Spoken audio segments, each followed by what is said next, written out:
This is super exciting. I get to set up a really cool tank on like a half budget kind of thing. There's a whole bunch of details that have gone into this tank. It's not just your average tank. This isn't just some boring aquascape. This is me setting up the tank that I will be bringing to, at least for the foreseeable future, all of my different trade shows. The business that me and my girlfriend have been building has gone pretty well, and we are registered for our first major event, really. And we've done some smaller swap meets, some auctions, but this is the show we're going to is the Gold Coast Aquarium Society Expo, Aqua Expo.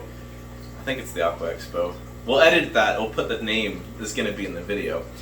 And so we're going to be going to this event.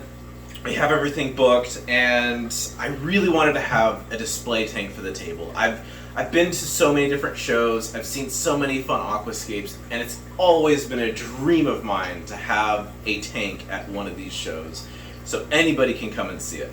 I'm used to creating aquascapes in my home and just having them sit around my house so that I can look at them and my occasional guest might look at them. But this is something different. Now, I've done tanks similar to what I'm going to do before. Now, I'm using some different stones I'll show you here in a second. Now, but this tank is going to be designed to be moved. It needs to be able to go into a car, go on road trips, and it needs to get there in one piece. And I've done this before on some tanks for my dorm room. When I was in college, I had some tanks that I'd, for like 4 years, like moving them in and out of my dorm room. And so I kind of figured out what I had to do to really make it move-proof. And so that's what I'm going to be doing here in this really cool rimless 10-gallon aquarium. This is from Lifeguard Aquatics. This is like your standard 10-gallon, like your Aquion or your Marine Land, like your rimmed 10-gallon tanks. It's the same dimensions. It's just this one's rimless, and it's got the let's get rid of that. It's got the kind of like leveling pads already pre-attached on the bottom. This isn't like a low iron tank. It's not like a super high-end rimless tank. Because of the short notice on when this stuff's been happening, I've just had to embrace kind of the chaos, and I've had to acquire everything quite quickly. A lot of the stuff that's going in here is going to be cannibalized from other tanks. All of the plants are going to be cannibalized from other tanks. And I did get a nice big box of lava rock, and I'll show you guys that here in a minute, that it's going to be going in here. And yeah, I'm just so excited. So we're going to jump in and get right into the scape.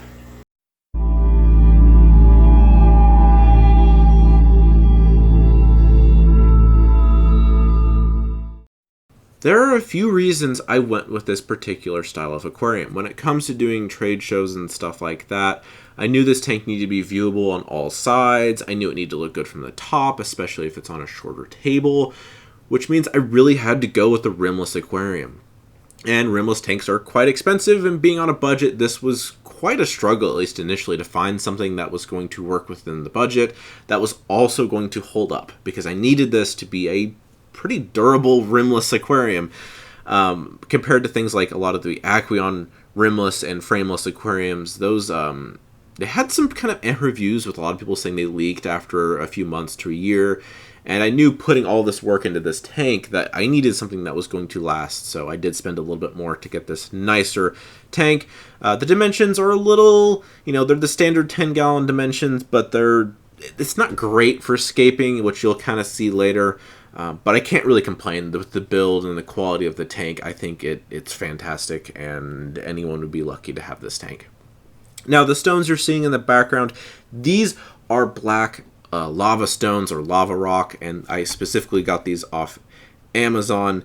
These are Landen black lava stones, and they kind of sold this pack of individually wrapped lava stones, and they exceeded my expectations with some nice big pieces that are perfect for this size aquarium. Really, you can't go wrong with these stones. And the reason I went with black lava stones compared to a lot of other options is that this is by far the most affordable aquascaping material that I could get in larger quantities with bigger pieces. in a timely manner. When it comes to things like dragon stone and Siru stone, like those are going to be so much more expensive per pound, and it makes more sense to use these. I also already have tanks with black lava rock in it, so if this wasn't enough, or if it wasn't good enough, I had backups and I could cannibalize stones from other aquariums. And I think I only took a couple stones out of another tank, really. I mean, honestly, this pack was great, and I didn't use all of it for this particular scape, so really, I can't complain. These stones are fantastic, and you'll see, and I'll talk a bit more about these stones when I actually get this going. Now, to prep the area and prep the tank for scaping, I took a damp paper towel and just wiped off the inside and outside of the tank and dried everything off. This is to remove any dust, particles, residue, just anything. Give it a good clean slate, as well as prep the glass so it's nice and clear for filming. And then, of course, I will now go in and kind of mess that up. One of the things I've seen people do, and I've never done this before, and that is actually marking out the rule of thirds on an aquarium. So I took, tape measure. This was a kind of like dry erase marker, and I just marked the outside of the tank with the grid. And I don't know if it was super helpful in the end when it comes to the scape. It was quite fun, and I felt very professional doing it, which I think is reason enough to do it. Do you have to do this if you're doing a scape? Definitely not. But it was really fun. I've never done it before, and it was nice to be able to just kind of easily visualize where things are going and how it's lining up. It takes a little bit of the thinking that I'm doing in the back of my head. It kind of minimizes that a bit. And again, it was fun to do that, so it worked out well. As a base layer for this aquarium, I'm using some broken pieces of tile. Now this is to provide a blank, flat surface for me to glue the rocks onto, as opposed to gluing them directly to the aquarium. I wanted to do this to provide more structure and stability for the scape during transit, as well as to protect the bottom piece of glass if I ever want to change the scape around or do something different with this tank. What am I doing right now? So the first thing I'm doing is looking at my stone. So I'm checking it out. I'm going to place stuff in the tank. Not that this is where it's going to go, but I just want to see how these angles look. What kind of faces look nice. How I can maybe structure it. So like this piece is just gorgeous. Has really nice angles, really good character on this side. And so I really want to play with that. So if I flip it over, it looks a lot more like generic lava rock. But this, with these flat surfaces, I think will lend itself to better scale in the tank. This tank's really narrow, which makes this difficult to achieve depth. Like you want to make it look like your scape goes on forever. And with this tank, it's going to be pretty hard to do, just because of how this stuff will likely work. Yeah, so those rocks are gorgeous. That color is incredible. Those like browns and stuff, those brown hues. Hopefully the water will bring all that out. So this is also to see what pieces are going to stand up well on their own. So like this one's going to have something on the back behind it to hold it up. But it's also trying to find the pieces that are going to make...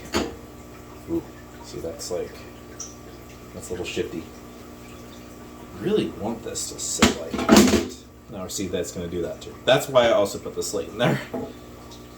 So let's see what that looks like. I like that angle. That's really cool. That is a really cool position for that rock. I don't know if I'll be able to keep that, but if I can, that's great because it goes so high. So like it's going up into this these upper corners, these upper quadrants. And in a skinny, tall tank like this, that's really, really hard to do. But it's also really important. Oh, this is beautiful. This piece has a nice flat bottom. And that just sits. See, I'm touching this. It's like, okay, if I push this way, it'll tip. That's it. But this all this negative space down here, this will all get shadowed when I put a light on it, which will look super cool.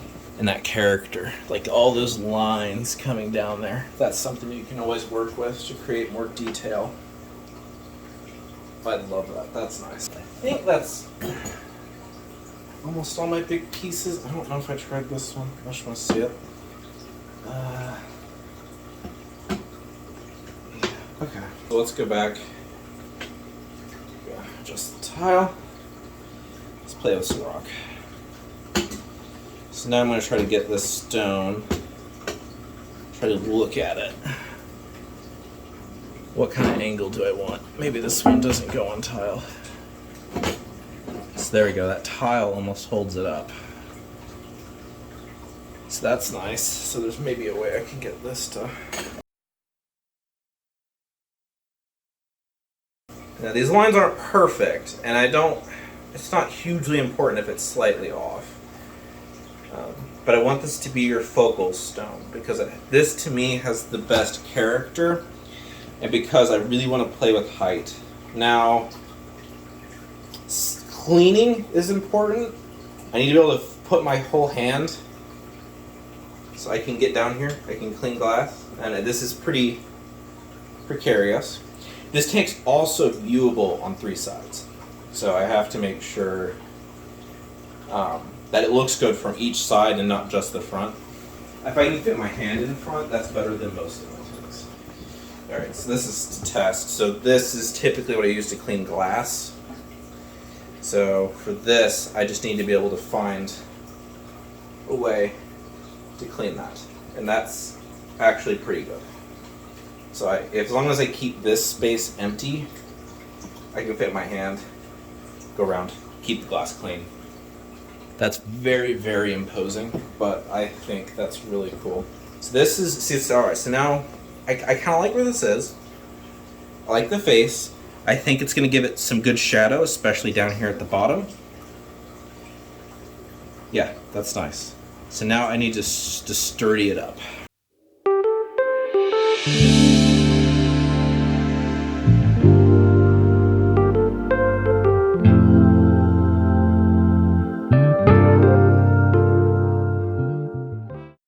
That holds itself up pretty well.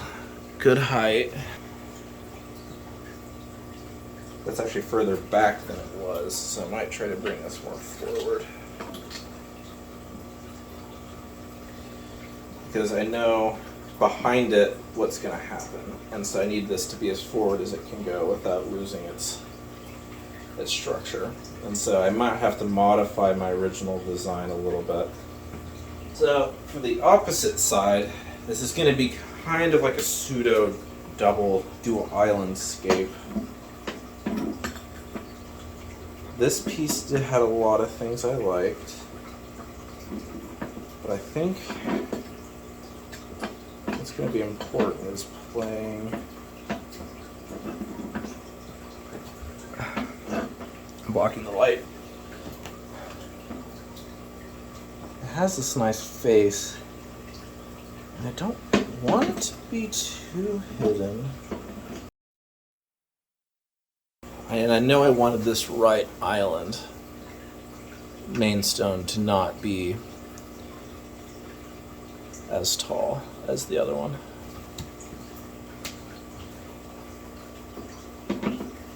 And I will also accept this tank's not going to be perfect.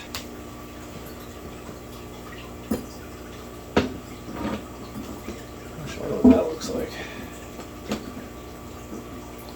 Let's go bold. Why not? Let's just see what that looks like. Humor myself. It's pretty central, but I think if I can play with the angle, that could be kind of fun. Might be too big. Let's see. Well, it's not great, but it's got a lot of good things going for it.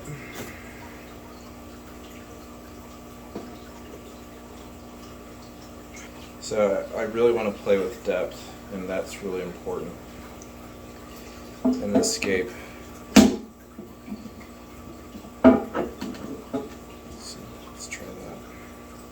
So this will hopefully lean into it.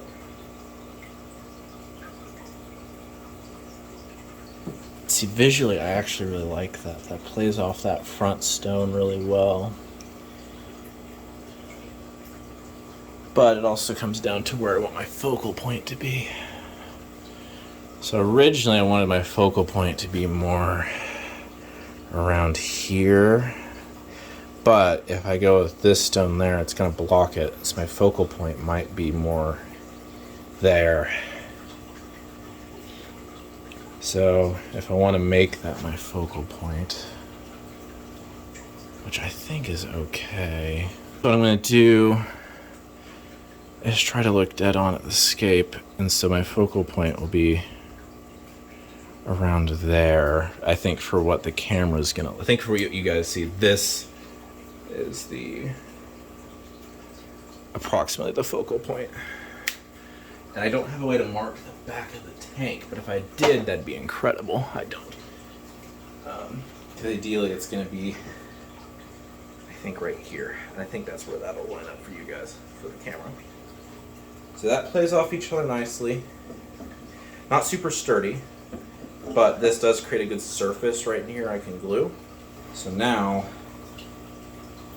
I have to figure out how this will all play together. Because this tank's viewable on 3 sides, I want to have minimal amounts of rock touching either end of the glass. So if this was like a traditional, like if I wanted to put this in a competition, I wouldn't care. I'd have everything piled up against this glass. But because that's not what this tank's about, I don't want to do that. I want to play more of an island. So it's going to lose some of the grained impact, and it might be hard to achieve a really solid focal point. But I really want to try, because I've never done it, and it'd be really cool if I could pull it off. Okay, so I'm not going to glue anything yet, because I don't know how the smaller stones are going to fit around these big ones.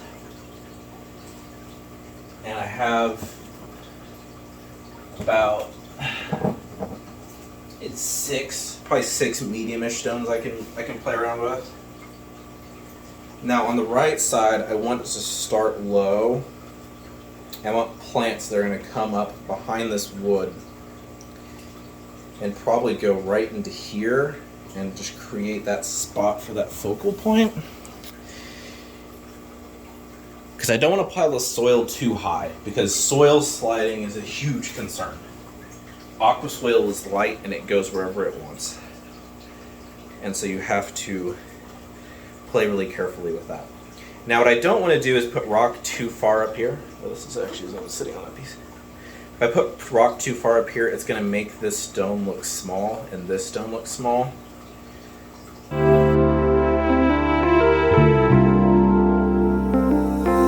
Yeah, see, that plays nice. If I keep this space around this rock empty, it's going to make this stone look better.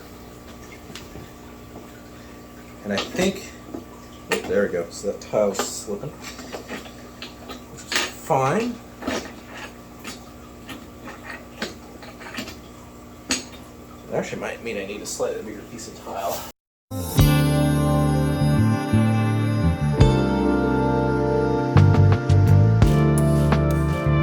It might look like I'm spending a lot of time on this rock. That's because I am. Now, I did lose my focal point by doing this, so I have to bring that back.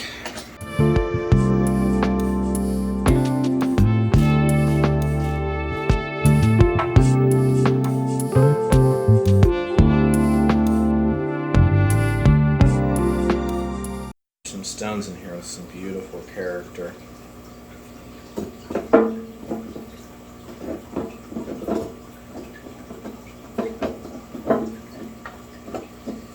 I did say I wasn't going to have rock touch the glass, but I may not be able to do that. We're going to see. Maybe I swap these two. Maybe that's what I do.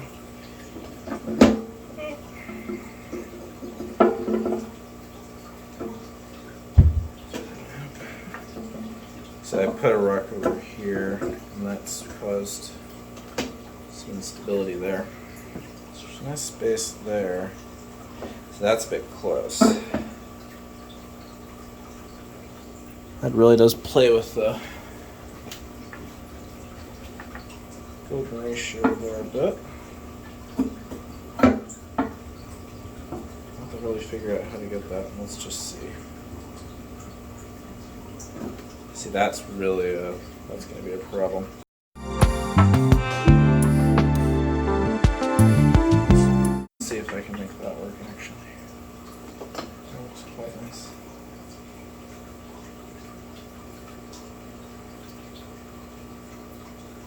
I can. It's close. It's not great. So this is the stone that I really want to have in here.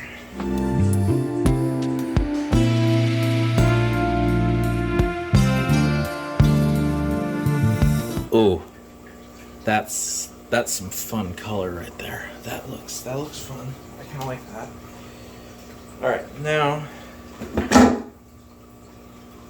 that's what you don't want to do. That's what I just did right there.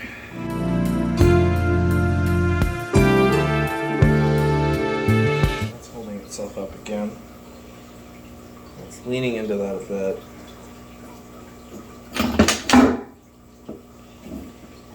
And now I'm just dropping this rock over and over again. So let's do this, because I don't want to break the tank. So I'm going to take a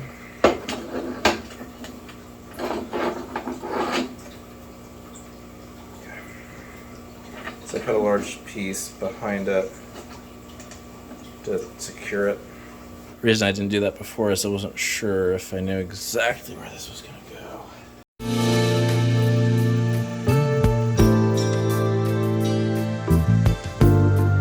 So I kind of know what I need to do here. This is going to be, oh gosh, nothing else I've done has been tricky. So this stone might need to come in front of the other one.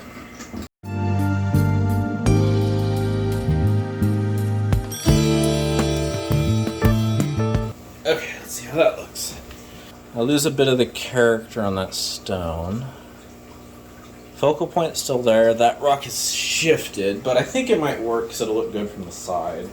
Dang, so you lose the that hard curve. Man, how do I get that back? I don't know if I can get that back. This is pretty sturdy. There is no substrate, and this wobbles a little bit. That wobbles forward. That doesn't move. That doesn't move. This is pretty scary still. So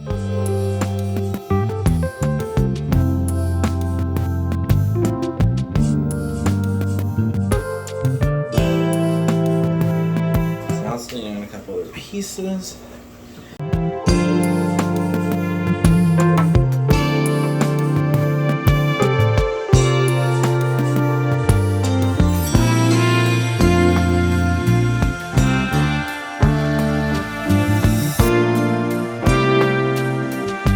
So it's adjusting the focal point in, so this is slightly off than it used to be. So it tells me this stone is crooked.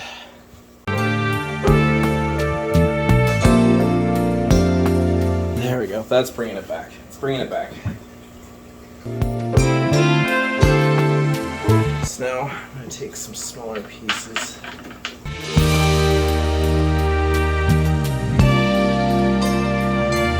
Really don't want to have too many rocks around here to support it. But also, if this tank falls apart and collapses on itself, it really won't matter. This piece is going to be really hard to structurally make sound, so it's a bit pushed more over to the left. Away.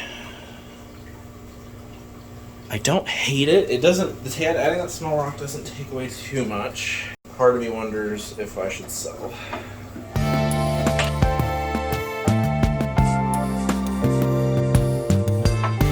Okay, I think this is pretty good. We're gonna add rock in the gap here, but I may want to just wait until I can glue it in.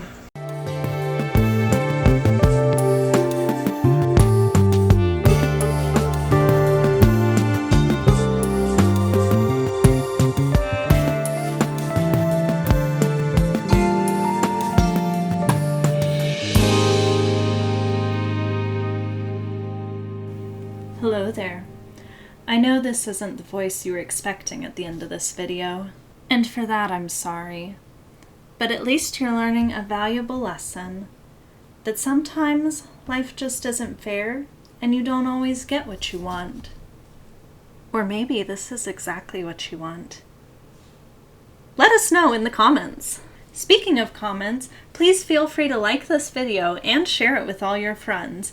And if you're excited for part 2, make sure to subscribe to our channel so you know exactly when it's out. The second part of this video will include the completion of the aquascape, and you'll get to see what this tank looks like at over 2 months later. Thank you guys so much for watching to the end of this video, and if you didn't, well, that's your loss, because you missed out on my deliciously obnoxious voice. In all seriousness, thank you guys so much for watching, as it really does mean a lot to us, and we can't wait to see you in the next video.